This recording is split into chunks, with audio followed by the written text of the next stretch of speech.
you are being apologetic in this committee, but somehow when you are outside of this committee, bad words are being thrown against all of us. So, Attorney Harry Roque, can you somehow tell us why it is so that if you are here, you are being so nice with us, but if you are outside, it's the other way around?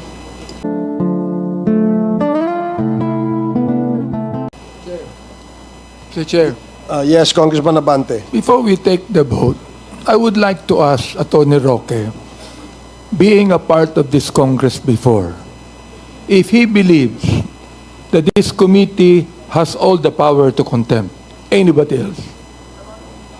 That is recognized, Your Honor. If you recognize that, therefore, your public apology also include that you believe and realize that this committee has the right to order you in contempt. That is recognized, Your Honor. That's the only thing that I would like to say, Mr. Chair. That's the reason why I said let us hold this in abeyance, because I'm not objecting. I'm not objecting. I am just asking that we hold this in abeyance, all right? And that's the only reason why. I'm not objecting at all. If, for example, the two-thirds of this Quad committee would cite him in contempt, Mr. Chair, I would not in any way object, but I have given my manifestation. Thank you, Congressman Abante. Mr. Chair, Congressman Acop. I think the protocol is when there is a motion and properly seconded, no objection, I think the chairman should rule. Now, if there is any objection, it will be subject to votation. So why don't we follow our rules?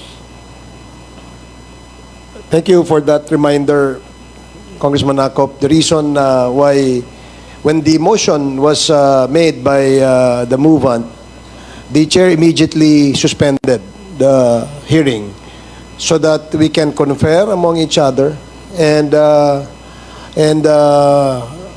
see whether indeed a violation was committed before this committee, and that violation is a contemptible act before the members of the committee. We do respect the opinion of Congressman Paul Dasa in saying that it is the exact opposite because to most of the members of the committee, lying before this committee after you took an oath is a contemptible act in the committee. Therefore, following as well the arguments raised by other members, the motion that we will decide is a motion to cite Attorney Harry Roque in contempt, which comes with it the penalty of a detention in the detention facility of the House of Representatives. Now, since there is already a motion by Congressman Ron Salo, it is now the opinion of the chair, which I hope my co-chairs would likewise follow, to vote on the motion. Mr. Chair, before we do the voting, Okay, Congressman Fernandez. we recognize and appreciate Attorney Harry Roque as being apologetic. And as a matter of fact, Mr. Chairman, it took us so many hours or maybe minutes to discuss this motion that was moved by Congressman Salo. And we know for a fact that he is really so apologetic about to the issue that what had happened. But unfortunately, I still remember the last time that we have discussed the issue of the SMNI, Celis and Badoy was cited in contempt. And Attorney Harry Roque was so vocal about attacking our institution and every members of this house. And I wanted to ask Secretary Roque before we render our vote on this issue, because as an institution, Attorney Roque, you malign each and every member of this House by telling that we are all corrupt and we are conniving with the DPWH. And a while ago, we were discussing about it, and we are very hurtful of what you have said in that video that we have seen. As much as we wanted to accept your apology, somehow behind our minds and our hearts, there is this something that lingers in all of us, that you are being apologetic in this committee, but somehow when you are outside of this committee, bad words are being thrown against all of us. So, Attorney Harry Roque, can you somehow tell us why it is so that if you are here, you are being so nice with us, but if you are outside, it's the other way around? Can we have some comment, Attorney Harry Roque, please? Your Honor, aside from the fact that I respect the institution where I came from, there is also proper decorum. So I have always maintained that as a lawyer, I should be in top behavior while in Congress, and that is why there's a substantial difference when one is in the exercise of freedom of speech outside and when one is before an institution like Congress. No? Well, thank you very much for contemplating, Your Honors, whether or not this committee will cite me in contempt. I will, of course, accept it because I have no choice. But, Your Honor, I would like also to emphasize that the committee must abide with its own rules. No? And for now, I would like to make a query to the 4 committee secretaries of the Quad if we in fact have a quorum as we take this vote. Because I think as a person who may or may not be detained, I need to ensure at least that the rules are followed, that there be a 2/3 vote of the body, there being a quorum. And I do not know what quorum is involved, given that there is a Quad committee now, and which is actually a first as far as legislative history is concerned, no? That there are 4 committees. I'm just doing so, Your Honor, because I leave my faith to you, but that faith should, of course, be in conformity with the rules. But thank you very much, Your Honors. Yeah, Mr. Chair. my question, Mr. Chair. Mr. Secretary, is that are you being truthful with all your accusations against the institution and against all the congressmen when you deliver those statements after the contempt that was issued by all of us with Celis and Badoy? Your Honor, I still represent Celis and Badoy. And I raised legal grounds against the contempt. I said that there was no due process because in jurisprudence, there must be a show cause order before being cited in contempt. And I also said that the exercise of freedom of expression should not be deemed to be contemptible, especially under the facts of the Celis-Badoy case, because they were raising an issue of public interest.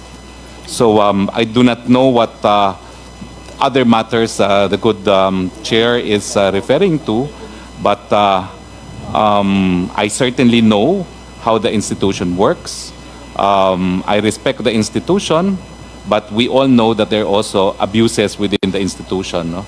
Which should not in any way affect the integrity itself of the institution, but certain practices will have to be condemned if, in fact, one sees them happening.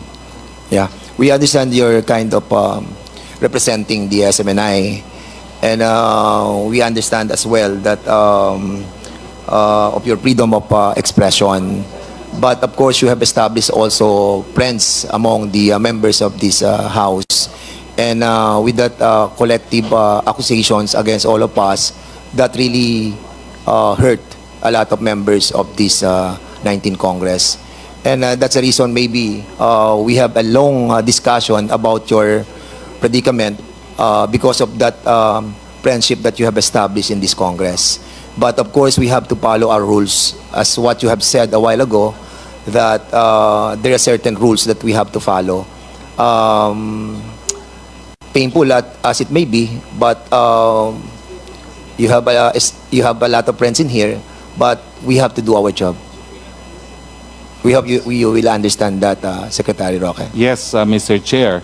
I'm always guided by the fact that I'm probably one of the most heavily criticized personalities in this country. And I have to take these criticisms in stride because of the importance of freedom of expression. And I would hope that all public servants would take to heart the decision of this honorable court, of the honorable court, that public servants should not be onion-skinned. But in any case, as part of my rights as a person who may or may not be cited in contempt, may I know, Mr. Chairs, if we have a quorum at least to determine if I should be cited in contempt.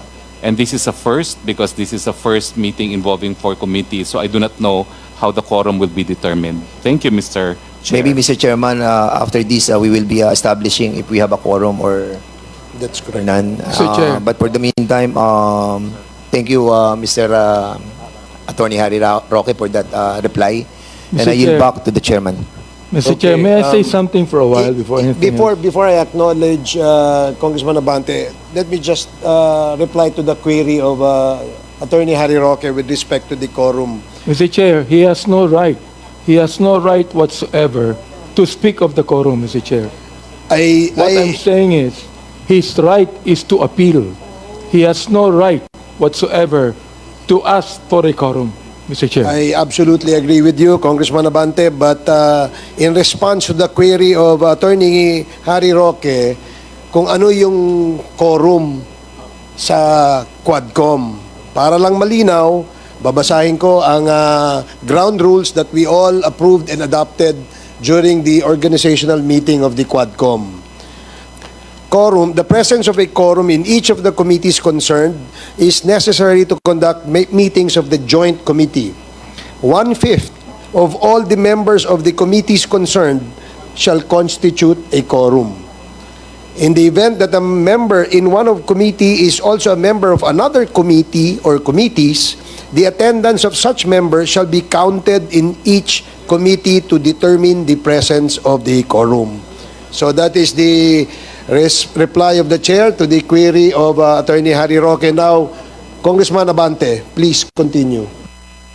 Okay, Attorney Roque, I'd like to remind you that I was the one that moved to contempt Ms. Badoy, after which, as said by Congressman Fernandez, you have maligned this institution. Now, I still maintain my position to hold in abeyance these contempt charges against you. But I cannot do anything, Attorney Roque, if this whole body right now will cite you in contempt. That's the only thing that I'd like to say.